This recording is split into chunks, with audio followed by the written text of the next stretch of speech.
ಜನಕ್ಕೆ ಗೊತ್ತು ನಾನು ಯಾರು ಅಂತ. ಇಡೀ ಕೋಲಾರ ಜಿಲ್ಲೆಗೆ ಗೊತ್ತು ನಾನು ಯಾರು ಅಂತ. ನಮ್ಮ ತಂದೆ ಯಾರು ಅಂತ ಗೊತ್ತು, ನಮ್ಮ ತಾಯಿ ಯಾರು ಅಂತ ಗೊತ್ತು, ನಮ್ಮ ಮನೆತನ ಬಗ್ಗೆ ಗೊತ್ತು. ಇದೆಲ್ಲ ಇಟ್ಕೊಂಡು ಎಲ್ಲೂ ಇವಾಗ ನನಗೂ ಬಂಗಾರಪೇಟೆಯಲ್ಲಿ 75,000 ಓಟ್ ಹೆಂಗೆ ಬಂತು? ಸ್ಥಳೀಯರಾಗಲಿಲ್ಲ ಅಂದರೆ ಅಲ್ಲಿ ಬರ್ತಾ ಇತ್ತಾ? ನಾನು ಅವ್ರ ಜೊತೆ ಸ್ಪಂದಿಸಿದ್ದಕ್ಕೆ ಅಲ್ಲ ನನಗೆ ಬಂದಿರೋದು. ಜನ ನನ್ನ ಮೇಲೆ ಒಂದು ನಂಬಿಕೆ ಇಟ್ಕೊಂಡಿದ್ದಾರೆ. ಅದು ಈ ಸತಿ ಈ ಚುನಾವಣೆಯಲ್ಲಿ, ಲೋಕಸಭಾ ಚುನಾವಣೆಯಲ್ಲಿ ಗ್ಯಾರಂಟಿ ನಾವು ನಮ್ಮ ಗೆಲುವು ನಿಶ್ಚಿತ ಅಂತ ಹೇಳೋಕ್ಕೆ ಇಷ್ಟಪಡ್ತೀನಿ. ಇವಾಗ ಆಲ್ರೆಡಿ BJP ಒಂದು ವರಿಷ್ಠರದ ಲಿಸ್ಟ್ ಬಂದಿದೆ. ಇವತ್ತು ಶ್ರುತಿ ಮೇಡಮ್ ಅವ್ರು ಬಂದಿದ್ದರು.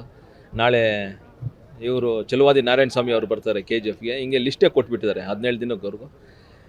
ಇವತ್ತು ಇಲ್ಲಾಂದ್ರೆ ನಾಳೆ ಹೋಗಿ ಕುಮಾರಸ್ವಾಮಿ ಅವರು ಇಲ್ಲಾಂದರೆ ನಿಖಿಲ್ ಅವ್ರನ್ನ ಮಾತಾಡಿ ಯಾವಾಗ ಅವರು ಬರ್ತಾರೆ ಅಂತ ನಿಶ್ಚಯ ಮಾಡ್ಕೋಬೇಕಾಗುತ್ತೆ. ಯಾಕಂದರೆ ಕುಮಾರಸ್ವಾಮಿ ಅವರು ಅವರೇ ಕಣಕ್ಕೆ ಇಳಿದಿದ್ದಕ್ಕೆ ಬರೋಕ್ಕೆ ಸ್ವಲ್ಪ ಕಷ್ಟ ಆಗುತ್ತೆ. ಸೊ ನಿಖಿಲ್ ಅವರು ಬಂದು ಹೋಗ್ತಾರೆ. ಮೋಸ್ಟ್ಲಿ 15 ಆದಮೇಲೆ ನಿಖಿಲ್ ಅವರು ಒಂದು 2-3 ಬಾರಿ ನಮ್ಮ ಲೋಕಸಭಾ ಕ್ಷೇತ್ರಕ್ಕೆ ಬಂದು ಹೋಗ್ತಾರೆ ಅಂತ ಒಂದು ನಂಬಿಕೆ ಇದೆ.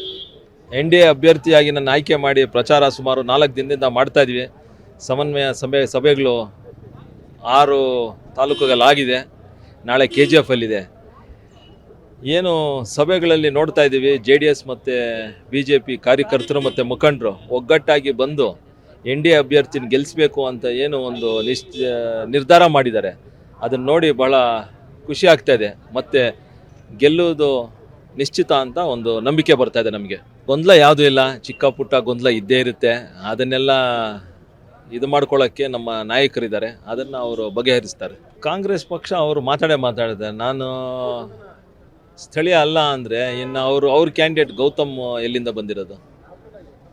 ಇವಾಗ ನಾನು ಕೋಲಾರ ತಾಲೂಕವನು, ದೇವರಾಜ ಮೆಡಿಕಲ್ ಕಾಲೇಜ್, ಕುಂಬಾರಹಳ್ಳಿ ಗ್ರಾಮ, ತಮಕ ಅಂಚೆ ಅಂತೆಲ್ಲ ಅಡ್ರೆಸ್ ಹಾಕಿದ್ದೀನಿ ನನ್ನ ನಾಮಿನೇಷನ್ ಪೇಪರಲ್ಲಿ. ಇನ್ನು ಅದನ್ನು ಸ್ಥಳೀಯ ಅಲ್ಲ ಅಂದರೆ ಇನ್ನು ನಾನೇನು ಮಾತಾಡಲಿ?